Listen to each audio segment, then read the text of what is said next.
Hello दोस्तों, नमस्कार। Santoshi IAS में आप सभी का एक बार फिर स्वागत है। आज यहाँ पर हम अब संसद का दूसरा लेक्चर है।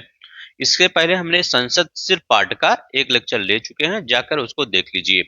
यहाँ पर आपका पॉलिटी का ये अगर टोटल देखा जाए तो ये 11वां लेक्चर है, 11th नंबर का लेक्चर है। इससे पहले हमने 10 लेक्चर कंप्लीट कर दिया है पूरे हैंड रिटन फॉर्म में।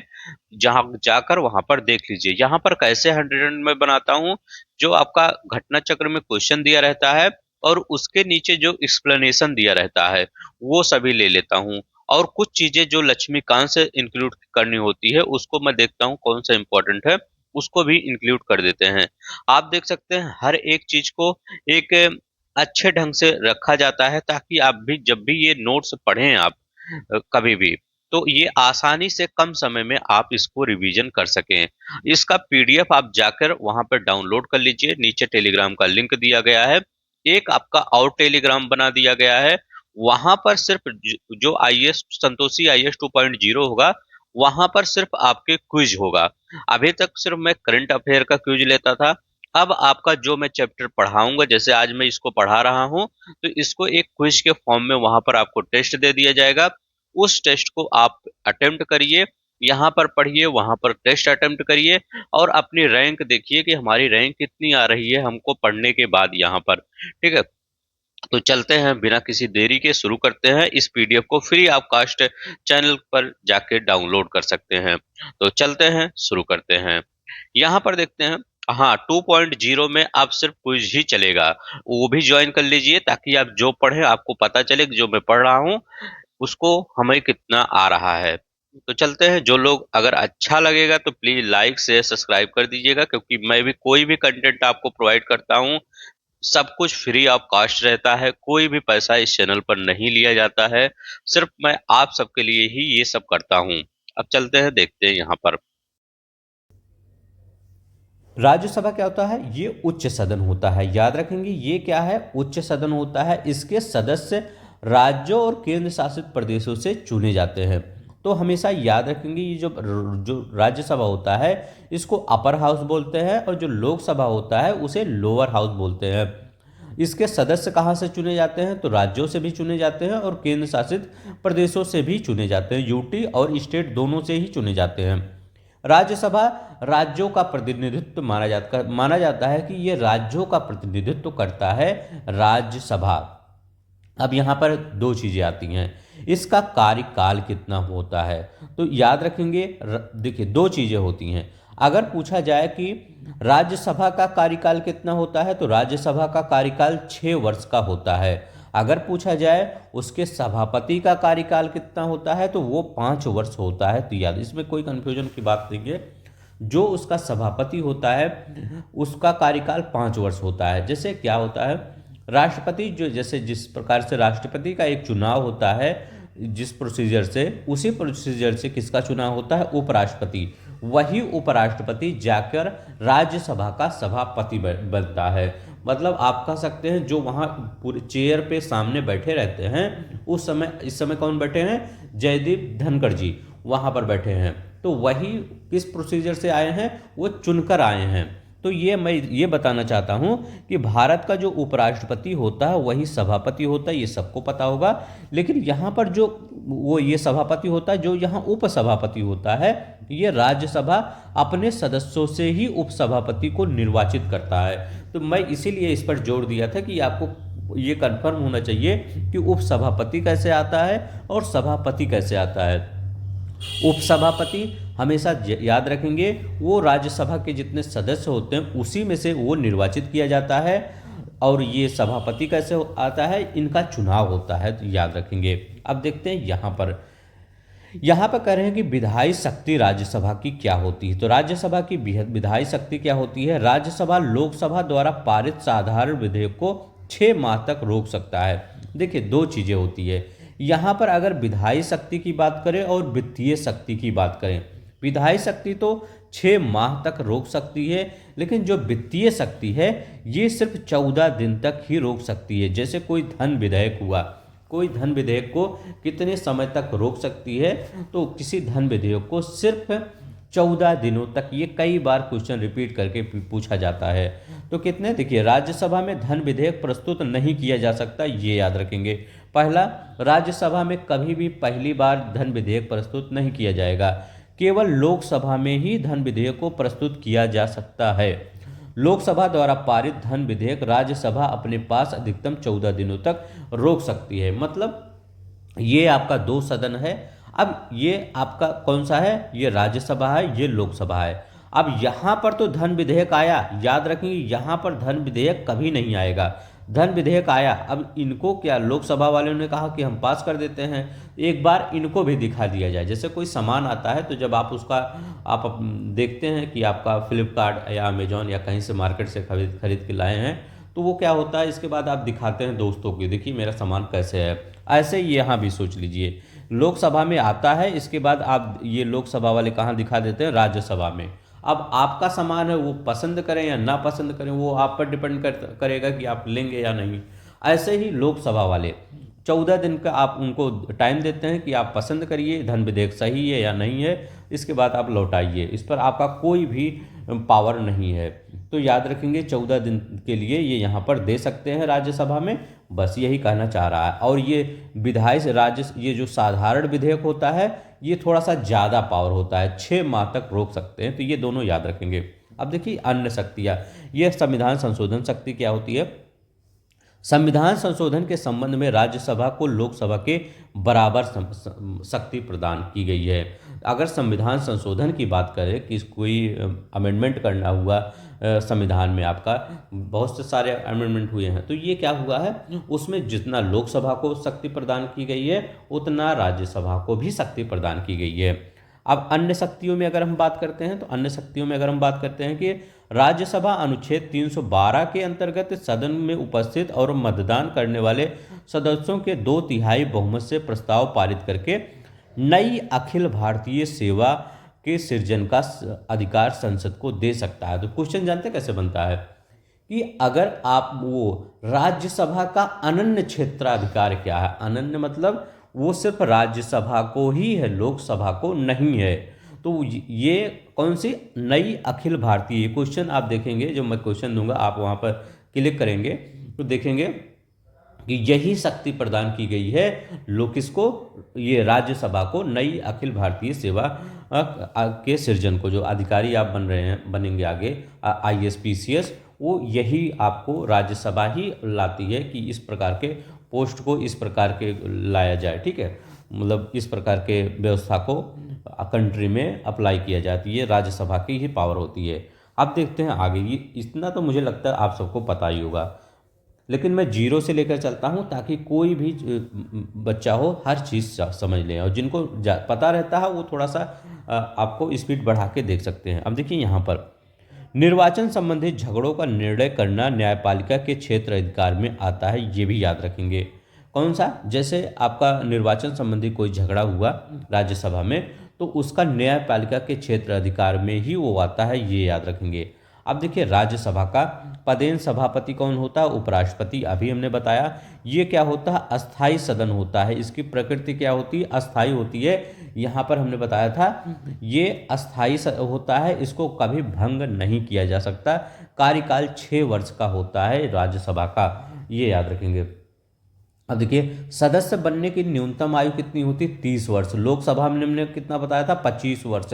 अगर राष्ट्रपति बनना हो तो क्या होता है, तो राष्ट्रपति अगर बनना हो तो उसके लिए 35 वर्ष चाहिए। तो ये याद रखिएगा, सब कुछ याद रखिएगा। अगर 25 वर्ष कहे तो ये मोदी जी जो इलेक्शन लड़ते हैं उनका एज याद रखेंगे, और अगर 30 वर्ष कहे तो याद जो राज्यसभा के सदस्य होते हैं उनका 30 वर्ष होता है, और ये राज्यसभा के, और राष्ट्रपति का क्या किसका होता है, राष्ट्रपति का 35 वर्ष होता है। तो ये एज याद रखेंगे। ठीक है, अब देखिए यहाँ पर राज्यसभा के अधिकतम सदस्य संख्या 250 होते हैं। 238 जो होते हैं वो राज्यों और संघ राज्य क्षेत्र मतलब स्टेट और यूटी से आते हैं। कितना, 238। अगर यहाँ पर राष्ट्रपति द्वारा मनोनीत बोला जाए तो यहाँ पर 12 सदस्य होते हैं, जैसे साहित्य हुआ, विज्ञान हुआ, कला हुआ, समाज सेवा हुआ। अब देखिए नेता लोग क्या सोचे कि साहित्य हो सकता कोई ना जानता हो साहित्य के बारे में, अब विज्ञान के बारे में क्या सभी नेता विज्ञान के बारे में जानते हैं? नहीं जानते हैं। कला के बारे में बहुत कम ही लोग जानते हैं।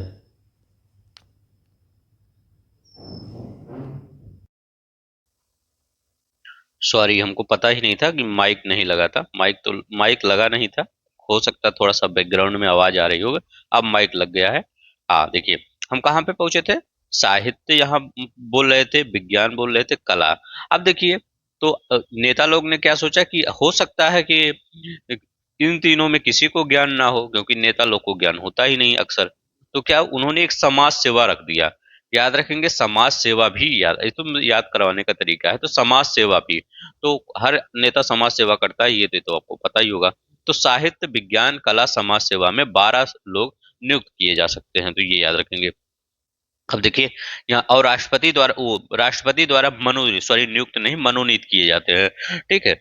अब यहाँ पर देखिए, अस्थाई सदस्य होता है ये, मतलब अस्थाई सदन होता है ये प्रकृति का। अब देखिए निर्वाचन क्या होता है। अप्रत्यक्ष विधि से होता है निर्वाचन इसका। कैसे?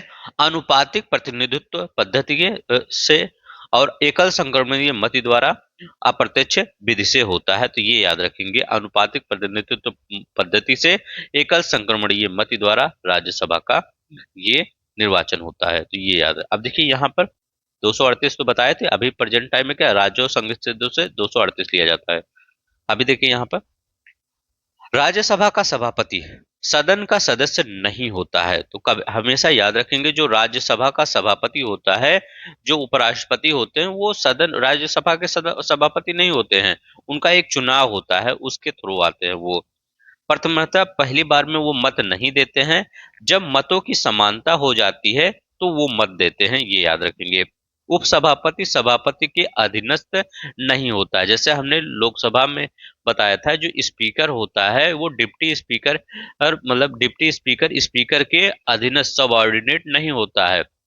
ये मत सोचिएगा जो डिप्टी स्पीकर है वो उसके नीचे काम करेगा, नहीं, वो एकदम बराबर ही होते हैं, क्योंकि दोनों लोग चुन के ही आए होते हैं। अब यहाँ पर देखिए सचेतक, सचेतक क्या होता है, विहिप क्या होता है। ये वर्ड एक बार पूछ लिया गया था कि विहिप शब्द बताइए क्या होता है। देखिए, ये आपके भारतीय संविधान में उल्लिखित नहीं है। ये उल्लेख और क्या है, सदन के नियमों में भी उल्लिखित नहीं है, और संसदीय कानून में भी उल्लिखित नहीं है। तो ये तीनों याद रखिएगा। तो विहिप लाया क्यों गया था? देखिए विहिप का कॉन्सेप्ट इसलिए लाया गया था, सचेतक उसको बोला जाता है, इंग्लिश में विहिप बोल जाता है। देखिए, जैसे आप देखे होंगे, अगर एक क्लासरूम है, ठीक है, आप बचपन में देखे होंगे, जब आप पढ़ने जाते होंगे तो क्लासरूम में सब बच्चे ऐसे बैठे रहते हैं। अब क्या होता है, यहाँ पर टीचर क्या करता है, एक को मॉनिटर नियुक्त कर देता है। मॉनिटर इसलिए नियुक्त करता है क्योंकि ये देखता है मॉनिटर कि कोई बच्चा किसी गलत गतिविधियों में नहीं पढ़ रहा है, तो वो हमको क्या करेगा, टीचर सोचता है कि अगर कोई बच्चा गलत गतिविधियों में पढ़ रहा है तो वो टीचर को सूचना दे देगा, फिर उसका आगे मतलब उसको समझाया जाएगा। तो यही होता है ये। अब क्या होता था, यहाँ पर सचेतक इसलिए लाया गया आपके संसद में, क्योंकि यहाँ पर क्या होता था, एक पार्टी का जो सदस्य होता था उसको कुछ पैसा दे दिया जाता था, वो दूसरे में शामिल हो जाता था, जो दल बदल आप कहते हैं। तो इसीलिए एक नियुक्त किया, मतलब पार्टी के द्वारा ही एक बना दिया जाता है मेंबर, एक वरिष्ठ मेंबर बना दिया जाता है कि आप पूरे जितने भी सांसद हैं, जैसे भाजपा के 240 मेंबर हैं, तो उसमें से किसी को भी बना दिया जाता है कि आप जितने भी सांसद हैं उनकी कार्यशैली पर निगरानी रखिए, कि कोई अन्य गतिविधियों से, किसी अन्य पार्टी से मिलकर गलत गतिविधियां नहीं कर रहा है, तो इसीलिए विहिप लाया गया था। ठीक है, तो याद रखिए कि यही मॉनिटर का काम होता था, विहिप में यही होता है और कुछ नहीं होता है। याद रखेंगे, इसका भारतीय संविधान में कहीं उल्लेख नहीं है, ना नियमों में है, ना संसदीय कानून में है। हो सकता है क्वेश्चन कभी विहिप पर पूछ ले आपको। देखिए, इसलिए यहाँ पर आपका थोड़ा सा वीडियो डिले आता रहता है, क्योंकि मैं हर चीजें इंक्लूड कर देता हूँ। मेरा एकदम मकसद नहीं होता कि आपका कोर्स कंप्लीट करवा दिया जाए जैसे भी तैसे, अब मैराथन लाके, ये नहीं। हर एक चीजें इंक्लूड की जाती है। अगर आपको विश्वास ना हो तो कभी चेक कर लिया करिए, कहाँ से आप, घटना चक्र से जो मैं पढ़ाता हूँ, तो वहां से चेक कर लिया करिए। अब देखिए यहाँ पर देखते हैं, राज्यों से निर्वाचित होने वाले लोकसभा के सदस्यों की संख्या वृद्धि से संबंधित है। तो 7वां और 31वां, जो 31वां था उसमें क्या कहा गया था, ये क्वेश्चन आईएएस 2003 में आया था, यूकेपीसीएस 2005 में आया था कि कौन सा ऐसा जो संविधान संशोधन था जिसमें लोकसभा की सदस्यों की संख्या में वृद्धि से संबंधित है। तो 7वां था और 31वां था। 31वां में आपका हुआ क्या था, तो 31वां पे 525 जो सदस्य थे उनको 545 कर दिया गया था, ये याद रखेंगे। अब देखिए, आर्टिकल 249 संसद को राज्य सूची के विषय में कानून बनाने की शक्ति प्रदान करता है। तो कौन से, ये आर्टिकल 249 कहता है कि संसद राज्य सूची के विषय में कानून बनाने की शक्ति प्रदान करता है। ये क्योंकि राज्य सूची का विषय कौन होता है, राज्य का होता है, तो वो कौन बनाता है, राज्य सरकार बनाती है। लेकिन आर्टिकल 249 ये कहता है, ये याद रखेंगे, 249, ठीक है, 249, ये क्या कहता है कि राज्यसभा के विषय में भी वो संसद जो होता है वो कानून बना सकता है। तो आर्टिकल 249 याद रखेंगे। अब देखिए, राज्यसभा से संबंधित महत्वपूर्ण तथ्य देख लेते हैं। अब देखिए, राज्यसभा के 1/3 सदस्य प्रत्येक दूसरे वर्ष सेवानिवृत्त हो जाते हैं। तो हमने कहा ये विघटित नहीं होता है कभी, या ऐसा मतलब जैसे ये कह सकते हैं कि ये मतलब ये कभी भी, आप जब से ये बना है अभी तक विघटित नहीं हुआ है। हमेशा सदस्य आते रहते हैं, जाते रहते हैं। जैसा हमने एग्जाम्पल बता रहा हूँ, जैसे दिया भी था कि कौन सा एग्जाम्पल हमने दिया था कि एक ऑफिस होती है, उसमें कुछ लोग रिटायर होते रहते हैं, कुछ जाते रहते हैं, कुछ आते रहते हैं। क्या कभी ऑफिस बंद हो जाती है? नहीं बंद होती है। चाहे प्राइवेट ऑफिस हो या सरकारी ऑफिस ऑफिस हो, उसमें आते हैं लोग, रिटायर होके जाते हैं, बस यही होता है। वैसे यहाँ भी होता है, 1/3 सदस्य प्रत्येक दूसरे वर्ष सेवानिवृत्त होते हैं। उपसभापति अपना त्यागपत्र सभापति को सौंपता है। उपसभापति राज्यसभा में बहुमत से पारित संकल्प द्वारा हटाया जा सकता है। अब यहाँ पर देखिए, जैसे वहां पर हमने बताया था, कंपेयर करके चलिए, उपसभापति अपना त्यागपत्र सभापति को, वहां भी स्पीकर अपना त्यागपत्र या डिप्टी स्पीकर अपना त्यागपत्र किसको, स्पीकर को सौंपता था, और स्पीकर अपना त्यागपत्र डिप्टी स्पीकर को सौंपता था। यहाँ ऐसे यहाँ भी है, उपसभापति अपना त्यागपत्र किसको सौंपता है, ये सभापति को सौंपता है। और उप सभापति, अब यहाँ उपसभापति राज्यसभा में बहुमत पारित संकल्प द्वारा हटाया जा सकता है। ठीक है, हटाया जा सकता है। ये क्या, उपसभापति राज्यसभा में बहुमत से पारित संकल्प द्वारा हटाया जा सकता है। तो ये याद रखेंगे। अब देखिए, यहाँ पर संविधान की चौथी अनुसूची में राज्यसभा के लिए राज्यों व संघ राज्य क्षेत्रों में सीटों का आवंटन का प्रावधान है। तो कहां पर, संविधान की चौथी अनुसूची में राज्यसभा के लिए, अब देखिए चौथी अनुसूची हमेशा याद रखिएगा, राज्यसभा में 4 अक्षर आ रहे हैं ना, राज्यसभा, राज्य ऐसे नहीं लिखा जाता है, लेकिन ऐसे याद रखिएगा, चौथी अनुसूची 4 अक्षर आ रहे हैं, तो चौथी अनुसूची ऐसे याद कर लीजिए। राज्यों व संघ राज्य क्षेत्रों में सीटों के आवंटन का प्रावधान है। अब यहाँ पर क्या कह रहा है, अनुच्छेद 252, 2 या 2 से अधिक राज्यों के विधानमंडल एक संकल्प पारित करके संसद के राज्य सूची के विषय, किसी विषय के बारे में कानून निर्माण करने का अनुरोध कर सकता है। तो याद रखिए, कौन सा करा है, अनुच्छेद 252 कह रहा है, 2 या 2 से अधिक राज्यों के विधानमंडल एक संकल्प पारित करके संसद के राज्य सूची के विषय में के बारे में कानून निर्माण करने का अनुरोध। अब देखिए, 252 देख लीजिए और 249 देख लीजिए, दोनों में अंतर समझिएगा। यहाँ पर संसद क्या चाहेगी, किसी राज्य सूची के विषय में कानून बना देगी। और यहाँ पर क्या होता है, 252 के अंतर्गत यहाँ पर यह बोला जाता है कि जो सांसद है वो क्या करेगा, वो अगर 2 या 2 से अधिक राज्य हैं वो आ रहे हैं कि हमारा एक कानून बना दीजिए, तो क्या करेगा सांसद, यहाँ पर कानून बना देगा 252 के। तो 252 और 249 में ये अंतर समझिएगा, कंफ्यूज मत होइएगा। ठीक है, तो ये याद रखेंगे, किसी से क्वेश्चन पूछिएगा कि 249 और 252 में अंतर क्या है, आप पता चल जाएगा कि अगर उनको आ रहा है तो याद रहे, 249 और 252 में दोनों अंतर रखिएगा। दोनों ही कानून बनाने का, लेकिन एक दो लोग मिलके कह रहे हैं, एक संसद खुद बना सकता है।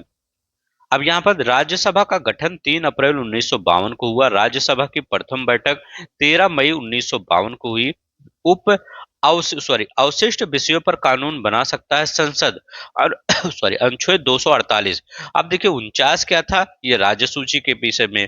अनुच्छेद 248 क्या है, आर्टिकल 248 क्या है, ये अवशिष्ट रेजिडुअल जो शक्तियां होती है, पावर होती है, उस पर कौन सा कानून बना सकता है, ये संसद बना सकता है। आर्टिकल 248, 248 ये याद रखेंगे। संसद के सदस्यों के विशेषाधिकारों और उन्नतियों को निर्धारित करने का प्रावधान है 105 है।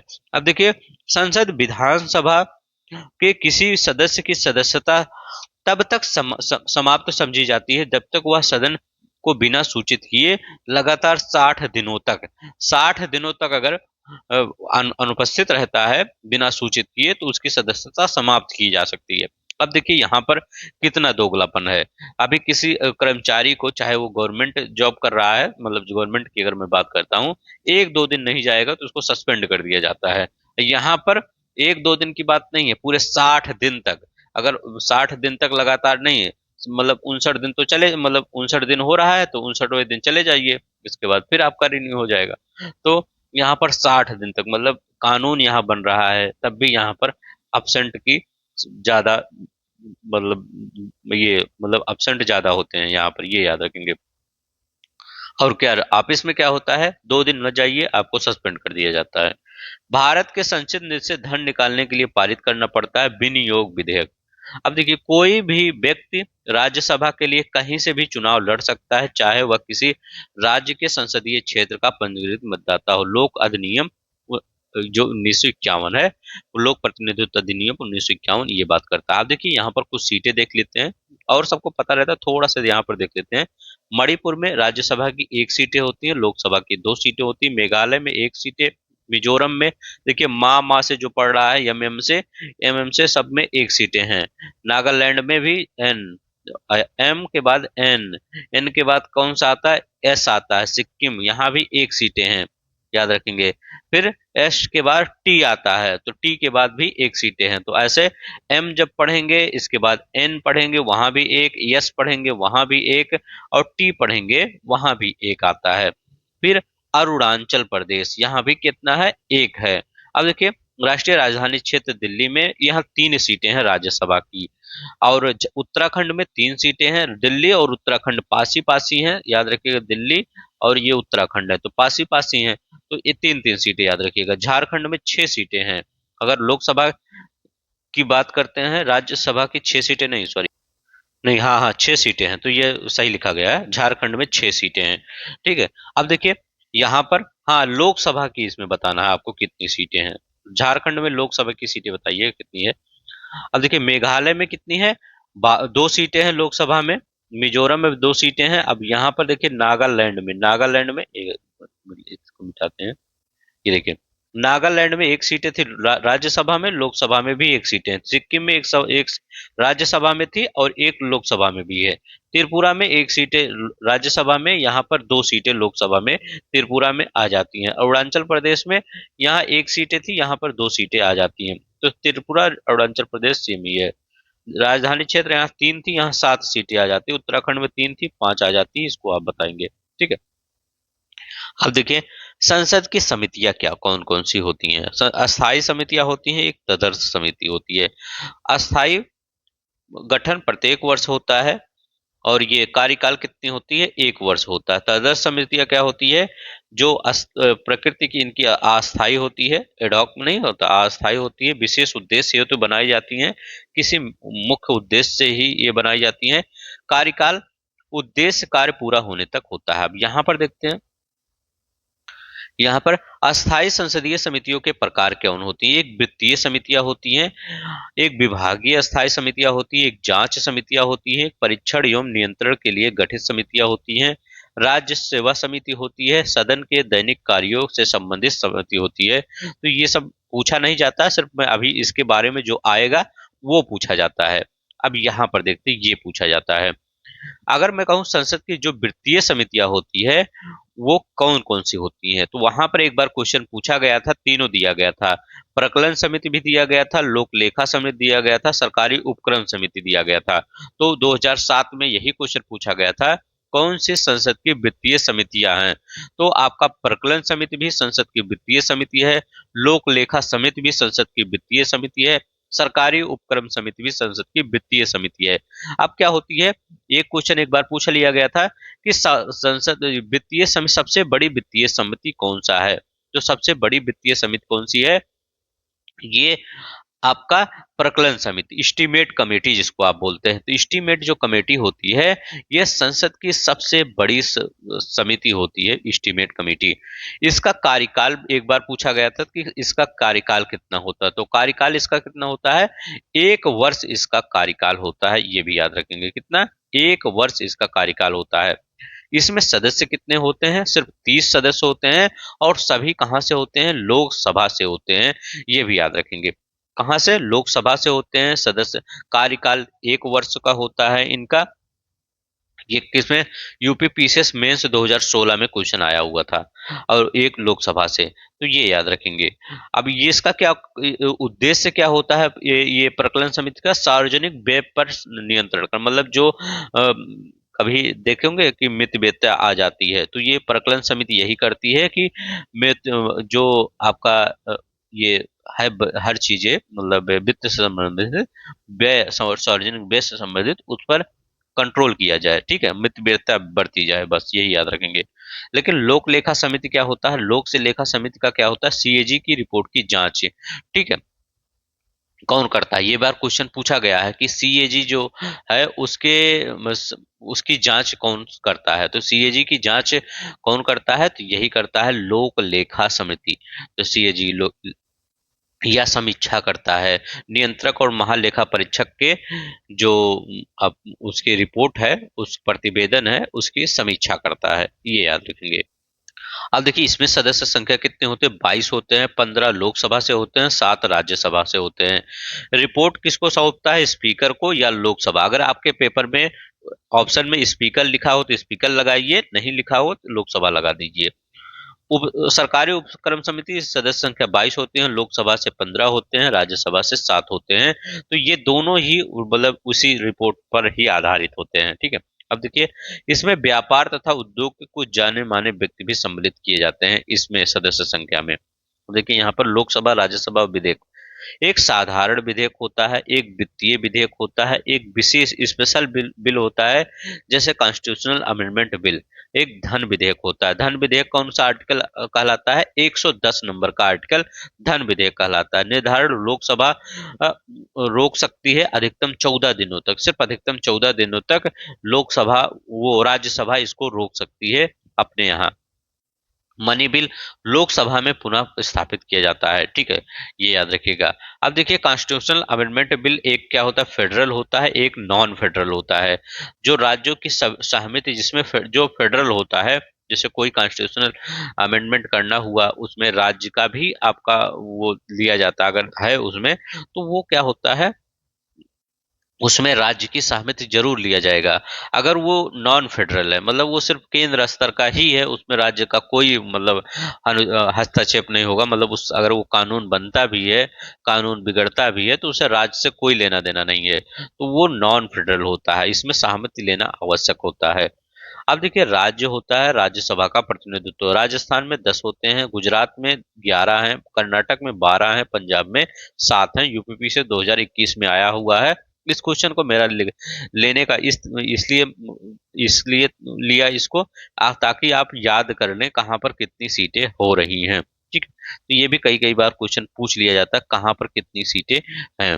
अब देखिए संसद की संयुक्त बैठक में आते हैं यहाँ पर। अब देखिए संसद की संयुक्त बैठक किसमें होता है? आर्टिकल 108 में होता है। तो संयुक्त बैठक किसमें होता है? आर्टिकल 108 से संबंधित है। राष्ट्रपति द्वारा आहूत की, देखिए अब ये दो चीजें होती हैं यहाँ पर। संयुक्त बैठक किसके द्वारा आहूत किया जाता है, और कौन इसकी अध्यक्षता करता है? तो ये आप कंफ्यूज मत होया करिए। देखिए अगर आहूत, देखिए आहूत मतलब बुलाना, कौन बुला रहा है? तो राष्ट्रपति उसको बुलाता है। लेकिन जो वहां पर मेन सीट पे बैठता है वो कौन बैठता है? लोकसभा अध्यक्ष बैठता है। तो ये याद रखिएगा। मतलब क्या कर सकते हैं, मैं बताऊं कि जैसे एक एग्जांपल लिए, पापा आपने, आपके पापा मम्मी ने कहा या घर के किसी और सदस्य ने कहा कि जाइए किसी बच्चे को बुला के लाइए, 2-3 बच्चे को बुला के लाइए। तो आपने बुला के लाया, लेकिन उसकी अध्यक्षता कौन कर रहा है? आपके घर पे जिन्होंने बुलाया है, मम्मी पापा, उन्होंने उसकी अध्यक्षता, वही तो मॉनिटर करेंगे उनको और साथ में आपको, ठीक है? तो कौन मॉनिटर कर रहा है? तो ऐसे याद करिए हमेशा, हमेशा जो बुलाएगा वो नहीं करेगा। आप जा रहे हैं बुलाने, लेकिन क्या उसको मॉनिटर स्पीकर करता है। तो याद रखेंगे, अध्यक्षता कौन करता है? स्पीकर करता है, लेकिन राष्ट्रपति द्वारा आहूत किया जाता है। अब तक बुलाई गई 3 बैठकें हुई हैं। वर्ष 1961 में दहेज निरोधक विधेयक पर ये 3 बार संयुक्त बैठक बुलाई गई है। कौन से? 1961 में दहेज निरोधक विधेयक पर, और 1978 में बैंक सेवा आयोग विधेयक पर निरसन पर। याद रखिएगा, 1961 में पूछ सकता है कि 1961, 1978, 1961 में दहेज वाला था, 78 में क्या था? बैंक सेवा वाला था, और 2002 में आतंकवाद निवारण अधिनियम पोटा पर था। तो ये याद रखिएगा। कौन कौन सा ईयर याद रखेंगे? 61 याद रखेंगे, 78 याद रखेंगे, 2002 याद रखेंगे। अब देखिए, अब यहाँ पर जो संयुक्त बैठक होती है वो साधारण विधेयक के संबंध में बैठाई जा सकती है और वित्त विधेयक के संबंध में बैठाई जा सकती है। याद रखेंगे, वित्त विधेयक वो विधेयक नहीं होगा जिसमें धन विधेयक होगा। धन विधेयक के संबंध में कभी भी संयुक्त बैठक नहीं बुलाई जा सकती। धन विधेयक के संबंध में राज्यसभा की कोई पावर नहीं है, तो संयुक्त बैठक क्यों बुलाएंगे? सिर्फ उनकी एक ही पावर है कि 14 दिन तक अपने पास रखिए, बस। अब देखिए, संयुक्त बैठक धन विधेयक और संविधान संशोधन विधेयक के लिए प्रभावी नहीं होगी। जहां जो वित्त विधेयक लिखा गया है वो धन विधेयक ना हो तो बैठक बुला सकते हैं, साधारण तो बुलाएंगे ही। और लेकिन जो संविधान संशोधन विधेयक है उसमें भी संयुक्त बैठक नहीं बुलाएंगे आप। क्यों? क्योंकि संविधान संशोधन एक, मतलब उसमें दोनों लोग को अलग अलग अपना व्यू देना पड़ेगा, ये नहीं एक साथ दे देंगे।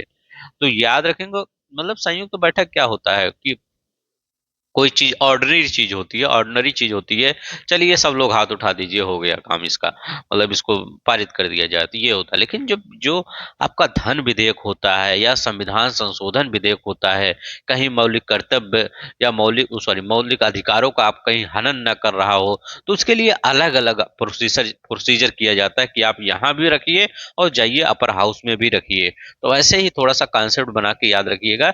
इसलिए हर चीजें ये रटने की जरूरत नहीं है, हर चीजें थोड़ा सा समझने की जरूरत है। तो मैं यहाँ यही कहना चाहता हूँ कि धन विधेयक के संबंध में संयुक्त बैठक नहीं होगी, और ये संविधान संशोधन के संबंध में संयुक्त बैठक नहीं होगी, क्योंकि ये सब बहुत इंपॉर्टेंट चीजें होती हैं। साधारण विधेयक तो आप कहीं भी बुला सकते हैं, कैसे भी कर सकते हैं। आप देखिए 1961 में, और ये 78 में, और 2002 में आतंक निरोधक। तो ठीक है, तो ये तीनों याद रखिएगा कब कब ये बैठक बुलाई गई थी। अब देखिए, कुछ अलग चीजें देखती हैं, ये मत सोचिएगा यहाँ से प्रश्न नहीं आता, क्वेश्चन बना है, मैं जब क्विज दूंगा तो आप देखेंगे यहाँ से भी क्वेश्चन आया हुआ है। प्रश्न काल क्या होता है? 3 प्रकार से प्रश्न पूछे जाते हैं। एक तारांकित प्रश्न, स्टैंडर्ड जो क्वेश्चन होते हैं, तारंग अनस्टैंडर्ड क्वेश्चन जो होते हैं, और लघु अवधि सूचना प्रश्न, मौखिक उत्तर होते हैं। तो ये मौखिक उत्तर लिखित, इसमें तारांकित प्रश्न में क्या होता है, इसमें मौखिक उत्तर दिया जाता है। यही पूछा जाता है कि तारांकित प्रश्न में किस प्रकार से उत्तर दिया जाता है, मौखिक तरीके से उत्तर दिया जाता है।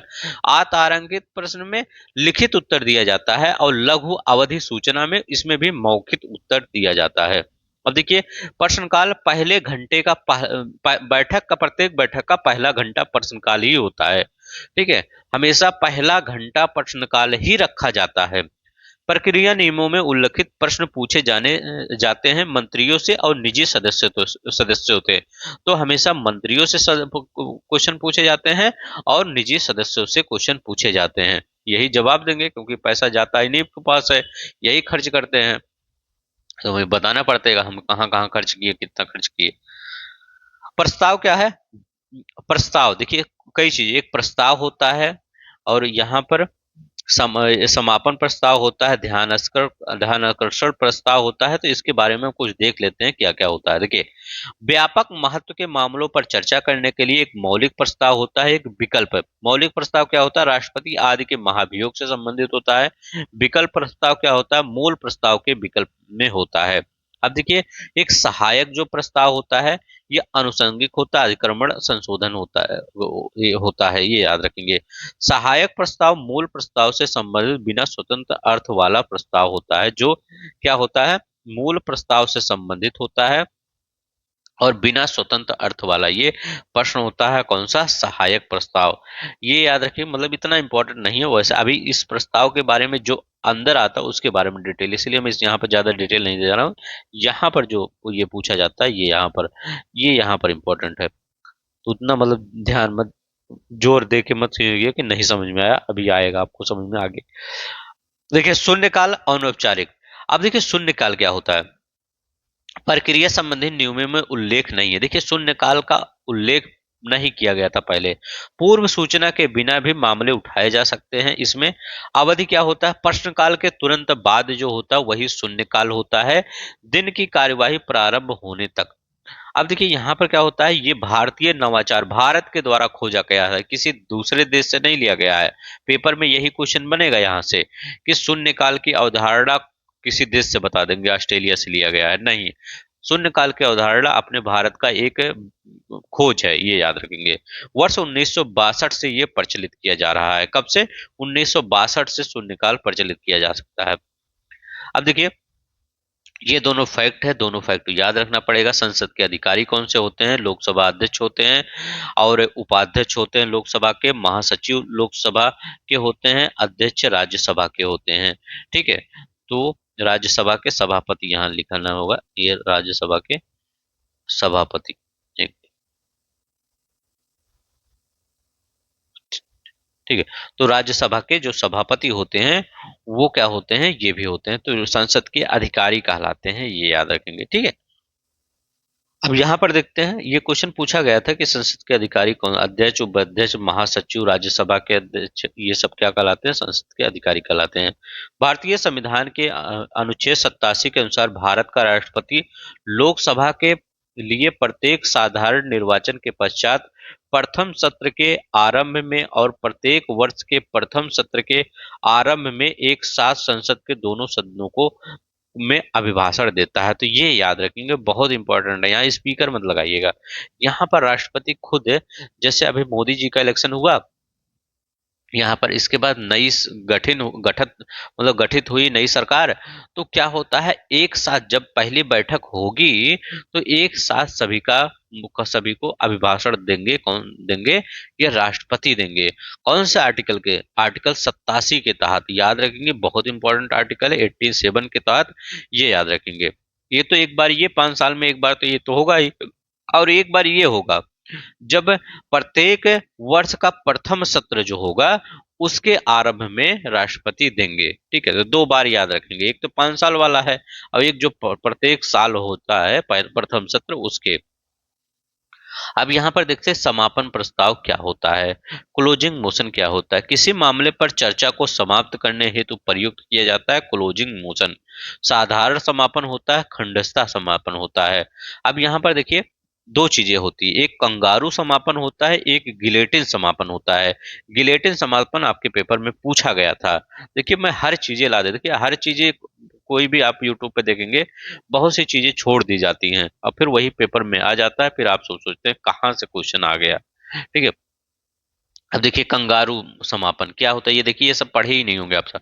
कंगारू समापन, केवल महत्वपूर्ण प्रावधान बहस व मतदान के लिए रखे जाते हैं। कंगारू समापन, बीच में आने वाले प्रावधानों को पारित मान लिया जाता है इस कंगारू समापन में।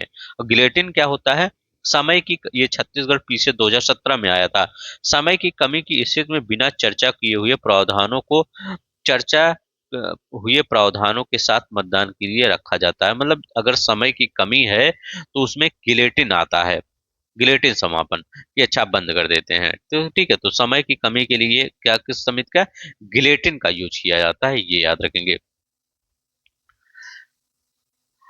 यहाँ पर देखिए कौन सा था, ध्यान आकर्षण देखते हैं, 1 मिनट।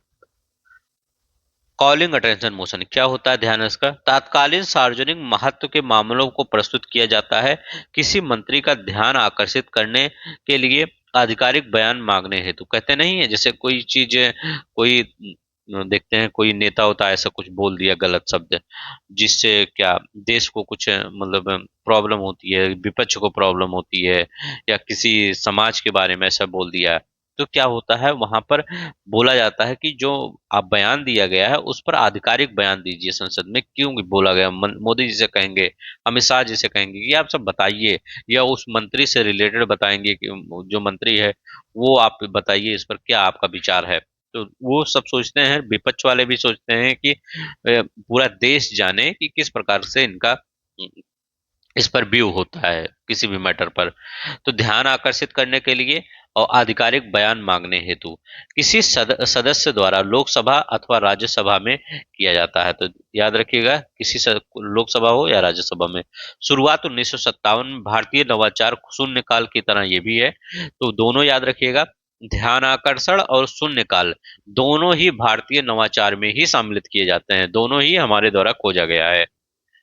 प्रक्रिया संबंधी नियमों का उल्लेख होता है, यहाँ पर देखते हैं। अब यहाँ पर स्थगन एडजॉर्नमेंट मोशन क्या होता है, तात्कालीन सार्वजनिक महत्व के निश्चित मामले पर सदन का ध्यान आकर्षित करने के लिए, जो अभी सार्वजनिक लोगों के से रिलेटेड मामले हैं उस पर ध्यान आकर्षित करने के लिए केवल लोकसभा में प्रस्तुत किया जा सकता है। ये स्थगन प्रस्ताव केवल लोकसभा में, बहुत इंपॉर्टेंट है ये वर्ड याद रखेंगे, पूछेगा कि स्थगन प्रस्ताव कहाँ पे पारित किया जा सकता है, लोकसभा में। इसमें सरकार के खिलाफ निंदा का तत्व एक तत्व शामिल होता है स्थगन में, ठीक है। अब यहाँ पर देखिए, एक से अधिक मामले शामिल नहीं करता है। इसको स्वीकार किए जाने हेतु 50 सदस्यों का समर्थन आवश्यक होता है। पर अधिकार संबंधी प्रश्न इसमें नहीं रखे जाते हैं। इस पर बहस की न्यूनतम अवधि 2 आवर 30 मिनट होता है, यह असाधारण संसदीय युक्ति है। तो इसमें ये भी याद रखेंगे सब, ठीक है। इसकी अवधि 2 घंटे 30 मिनट ही होती है, और 50 सदस्यों का समर्थन भी आवश्यकता होती है, और एक से अधिक मामलों में शामिल नहीं किया करता ये, मतलब एक ही मामले में एक एक बार शामिल करता है। अब देखिए यहाँ पर निंदा प्रश्न, सेंसर मोशन। अब देखिए, इसमें लोकसभा में इसके अपनाए जाने का कारण होना आवश्यक है। मतलब अगर निंदा प्रस्ताव लाया जा रहा है, देखते नहीं है का हमेशा निंदा प्रस्ताव किसी के खिलाफ लाया जा सकता है, तो इसमें कारण बताना होगा किस लिए आप निंदा प्रस्ताव ला रहे हैं। इसमें लाया जा सकता है विरुद्ध व्यक्तिगत मंत्री के मंत्रियों के एक समूह के विरुद्ध लाया जा सकता है, समूचे मंत्री परिषद के विरुद्ध लाया जा सकता है, विशिष्ट नीतियों के लिए मंत्री परिषद की निंदा हेतु। जैसे बहुत सी ऐसी चीजें होती हैं जिसमें क्या किया जाता है, सरकार के द्वारा अच्छी कार्रवाई चीजें नहीं की जाती हैं, तो उसके लिए निंदा प्रस्ताव लाया जाता है। यदि पारित हो जाए तो मंत्री परिषद त्याग पत्र नहीं देता है। तो याद रखेंगे, इसमें याद रखेंगे, निंदा प्रस्ताव अगर पारित भी हो गया तो ऐसा नहीं है कि त्याग पत्र, तो निंदा वैसे ही याद रख लीजिए। अगर किसी की निंदा कर रहे हैं तो ये नहीं कि उसकी पूरी तरह से नौकरी ही दे। हमेशा हर जगह देखते हैं ऑफिस में या किसी और जगह किसी न किसी कोई निंदा करता रहता है, तो क्या ऐसा हो जाता है कि निंदा कर देंगे इसके बाद आपको निकाल दिया जाता? नहीं, निकाला जानते कहाँ जाता है, ये वाला देखिए, यहाँ पर होता है असली खेल, आ मोशन ऑफ नो कॉन्फिडेंस। सबसे इम्पोर्टेंट तो यही है, असली खेल यही सब बचते हैं, कांग्रेस भी बचती है, भाजपा भी बचती है अविश्वास प्रस्ताव पर। इसमें क्या होता है, इसमें किसी कारण का होना आवश्यक नहीं है, इसमें कोई कारण हो, जैसे यहाँ पर क्या होता है, यह देखिए यहाँ पर क्या लिखा था, एक मिनट, ये एक, एक मिनट, हाँ, जैसे यहाँ लिखा है, इसमें लोकसभा में इसके अपनाए जाने का कारण होना आवश्यक है। तो कुछ हर देखिए, हर चीज थ्योरी आप पढ़ेंगे तो वहां पर किसी भी टाइप से घुमा के क्वेश्चन पूछेगा तो आप कर लेंगे। तो निंदा प्रस्ताव में कारण होना आवश्यक है कि आप किस प्रकार कौन सी गलती किया है किसी मंत्री ने, किस लिए आप उसकी निंदा कर रहे हैं। जैसे आप भी ऐसे सोचिए, कोई अब निंदा किसी की करेंगे तो उसकी कोई गलती होगी, तभी तो उसकी निंदा करेंगे, बिना वो गलती के कैसे निंदा कर देंगे। लेकिन यहाँ पर जो होता है अविश्वास प्रस्ताव में, इसमें कोई आवश्यक कारण नहीं है। अगर लग रहा है विपक्ष को इनके पास 272 सीटें नहीं है, इससे कम हो गई हैं, तुरंत विपक्ष ला देता है। ऐसे कई बार लाया गया है, कई बार प्रधानमंत्री को इस्तीफा देना पड़ता है। अब देखिए, मंत्रिपरिषद में लोकसभा का विश्वास सुनिश्चित करने हेतु, तो याद रखिएगा लोकसभा में मंत्रिपरिषद जो है उसका विश्वास सुनिश्चित करने हेतु ये लाया जाता है कि आपके पास जितनी सीटें हैं उतनी है कि नहीं है कि आप सिर्फ चला ही रहे हैं सरकार। तो इसमें क्या, अब ये कि इस किस पर डिपेंड होता है, ये जो नेता होते हैं दल बदलू इन पर डिपेंड होता है, क्योंकि कुछ नेता क्या होते हैं आज यहाँ है कल वहाँ है कल यहाँ है, तो इसलिए ये लाया जाता है, पता चलाया जाता है कि इनके मन में क्या चल रहा है, अभी ये कहाँ किस पार्टी में है। अब देखिए इसे लाया जा सकता है केवल समूचे मंत्रिपरिषद के विरुद्ध, यदि पारित हो जाए तो मंत्रिपरिषद को त्याग पत्र देना पड़ता है। तो यहाँ पर देखिए अविश्वास प्रस्ताव में त्याग पत्र दे दीजिए, और यहाँ पर निंदा प्रस्ताव में देखिए त्याग पत्र नहीं देना पड़ता है, सिर्फ निंदा कर दीजिए जाइए अपने अपना काम करिए। अब देखिए आर्टिकल 122 के अंतर्गत न्यायालयों द्वारा संसद की कार्यवाहियों की जांच करना प्रतिबंधित है। आर्टिकल 122 याद रखिएगा, ऐसे ऐसे आप देखिए वो सिंपल आर्टिकल नहीं, आर्टिकल 25 पूछ लिया, आर्टिकल 30 पूछ लिया, वो सब नहीं पूछेगा। अब आपको ऐसे ऐसे आर्टिकल पूछेगा पेपर में। आर्टिकल हमेशा अगर याद किया करिए जो 100 के बाद ये लगभग हैं उनको ज्यादा याद किया करिए, क्योंकि 100 तक आर्टिकल लगभग सबको याद हो जाता है, लेकिन 100 के बाद जब याद करने हैं तो उसमें स्किप कर देते हैं। तो 100 के बाद जितने आर्टिकल हैं उनको जो जो इंपॉर्टेंट आर्टिकल उनको ध्यान से पढ़ लीजिए।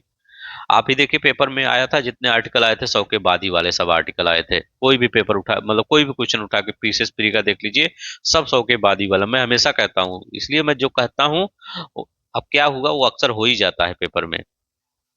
अब मुझे नहीं पता कैसे हो जाता है, लेकिन हमेशा मैं वो यही करता था कि हमेशा वैसे ही आर्टिकल याद करिए करिए जो 100 के ऊपर हो, वही ज्यादा आ जाता है।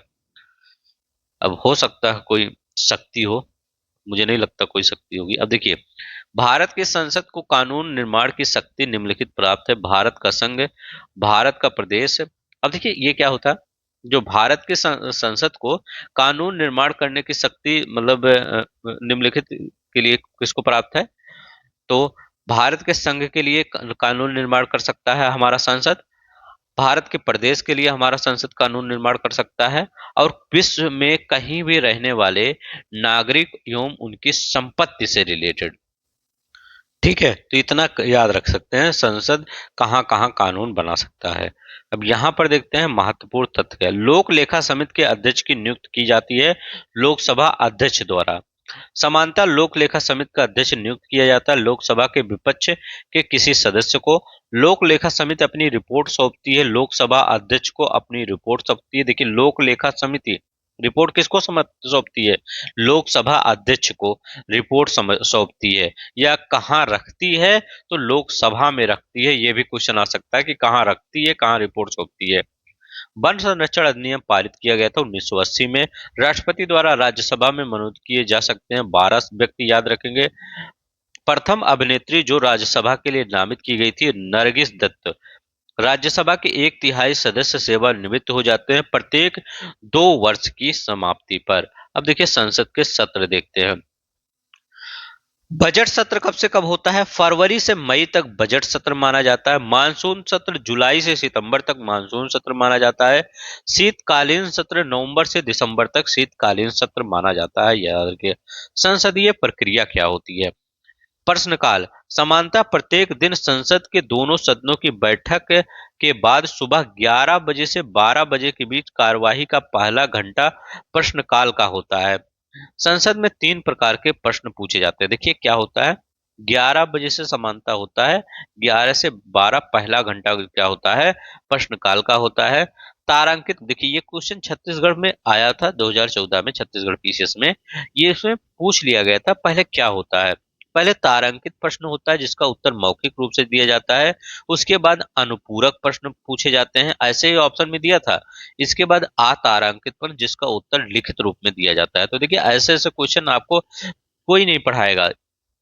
ठीक है, तो तारांकित प्रश्न जिसका उत्तर मौखिक रूप से, फिर उसके बाद अनुपूरक प्रश्न पूछे जाते हैं, फिर अतारांकित जो लिखित रूप से दिए जाते हैं। ठीक है, और अल्प सूचना वाले प्रश्न जो तात्कालिक लोक महत्व से जुड़े होते हैं उनका उत्तर मौखिक रूप से दिया जाता है। तो याद रखेंगे पहले कैसे कैसे दिया जाता है, जब मैं क्वेश्चन दूंगा तो आपको पता चल जाएगी कैसे इसका आंसर क्या होगा।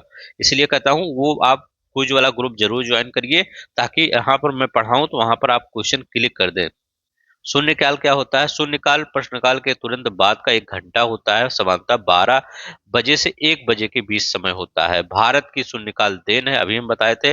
राज्यसभा प्रश्नकाल सुबह 11 बजे से 12 बजे तक होता है। तो राज्यसभा में प्रश्नकाल क्या होता है? सुबह 11 से 12 बजे तक होता है। अब देखिए यहाँ पर क्या होता है, भारतीय संविधान के किस अनुच्छेद के अंतर्गत अंतर्राष्ट्रीय समझौते को प्रभावी बनाने हेतु संसद राज्य सूची के विषय में कानून बना सकती है? तो ये आर्टिकल 253। ऐसा इसको क्यों किस लिए लाया गया?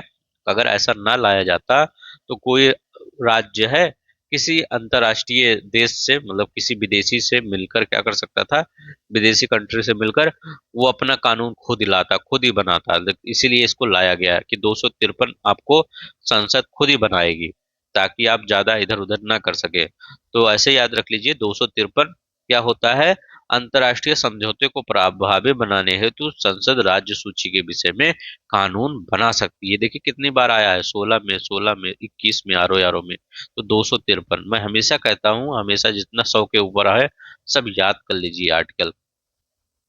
अंतर्राष्ट्रीय संधियों को भारत के किस भाग अथवा महत्वपूर्ण भाग में लागू करने के लिए संसद कोई कानून बना सकती है? बिना किसी राज्य की सहमति से। याद रखेंगे, बिना किसी राज्य की सहमति से। अब यहाँ पर देखते हैं क्या कह रहा है, संविधान के अनुच्छेद 112 के अनुसार भारत की संचित निधि पर भारत व्यय इस प्रकार है। तो भारत के संचित निधि पर भारत व्यय देखते हैं कौन कौन से है। एक तो राष्ट्रपति का जो होता है वेतन होता है, भत्ते होते हैं, उससे संबंधित अन्य व्यय जो होते हैं राष्ट्रपति से, वो भारत के संचित निधि पर भारित होते हैं। तो ये क्वेश्चन पूछ लिया जाता है ऐसे, ऑप्शन दे के 3-4 ऑप्शन दे देगा, कहेगा कौन सा संचित निधि पर भारित है। तो राष्ट्रपति वाला है, एक याद रखेगा। राज्यसभा के सभापति, याद रखेंगे वहां पर उपराष्ट्रपति की बात नहीं हो रही है, यहाँ राज्यसभा के सभापति, तो वो उपराष्ट्रपति ही आ जाते हैं। तो यहाँ पर नोट देके ये देखिए हमने लिख दिया है कि भारत के उपराष्ट्रपति जो होते हैं राज्यसभा के सभापति के रूप में वेतन भत्ते लेते हैं, तो वो इसी से ही लेते हैं, भारत के संचित निधि से। लेकिन क्या लिखा गया, राज्यसभा के सभापति, उपसभापति जो होते हैं, लोकसभा के अध्यक्ष जो होते हैं, और जो उपाध्यक्ष का वेतन होता है, मतलब चारों लोग का याद रख लेंगे, ठीक है। मतलब सभापति, उपसभापति, स्पीकर, डिप्टी स्पीकर, सॉरी वो डिप्टी स्पीकर, स्पीकर, और यहाँ पर सभापति और उपसभापति, ठीक है। तो ये दोनों का याद रखेंगे, मतलब चारों लोग का भारत के संचित निधि पर भारित होता है। और राष्ट्रपति के एक बता चुके हैं, इतना तो हुआ, मतलब आपको कितना याद हुआ, 5 लोग का भी हमने बताया है यहाँ पे। अब देखिए यहाँ पर ऐसा ऋण जिनका दायित्व तो भारत सरकार पर, जिनके अंतर्गत ब्याज निक्षेप निधि भारत भार और मोचन तथा उधार लेने के ऋण सेवा और मोचन, तो मतलब ऋण जो होता है भारत सरकार पर उसका भी। यहाँ पे देखिए, उच्चतम न्यायालय के न्यायाधीशों को उनके संबंध में संदेह, वेतन, भत्ते और पेंशन भी इसी संचित निधि से ही है। फेडरल न्यायालय में न्यायाधीशों के संबंध में संदेश पेंशन होता है। उच्च न्यायालय से न्यायाधीशों को दी जाने वाली पेंशन, उच्च न्यायालय के न्यायाधीशों को दी जाने वाली पेंशन, तो ये भी होता है, ये याद रखेंगे कि कौन सा, उच्च न्यायालय के वेतन नहीं, पेंशन की सिर्फ बात हो रही है, उच्च न्यायालय को दी जाने वाली पेंशन, जो भारत के राज्य क्षेत्र के अंतर्गत किसी क्षेत्र से संबंध अधिकारिता का प्रयोग करते हैं। भारत के नियंत्रण और महालेखा परीक्षक को उनके संबंध में संदेह और वेतन और भत्ते। अब ये भी क्वेश्चन याद रख लीजिएगा। तो अपनी हमने क्या क्या बताया, जो उच्चतम न्यायालय के न्यायाधीशों के वेतन और भत्ते, ये तो उच्चतम जो सुप्रीम कोर्ट के हैं न्यायाधीश, उनका तो वेतन भत्ते हर चीज होगा।